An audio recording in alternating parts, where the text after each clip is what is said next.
বন্ধু দেখেন বহুলিয়ে আমার সামনে দিয়ে হাইটে যায়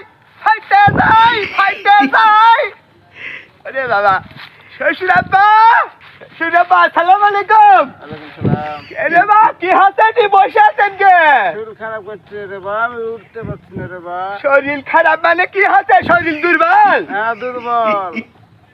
আরে কি বলবা, শরীর দুর্বল হবে মানে শরীরের শক্তি কিভাবে ক্ষয় করলেন এইভাবে? শরীর দুর্বল সহ্য করা যাবে?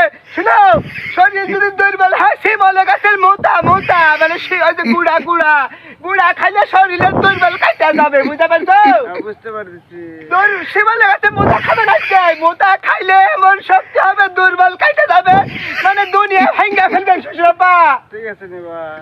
তাহলে মোটা খাওয়াই, তাহলে শিমলে গাছে মোটা খাওয়াই। তোমার শরীর দুর্বল, আমার মন খারাপ হবে না, আমার শ্বশুরের শরীর দুর্বল। চলো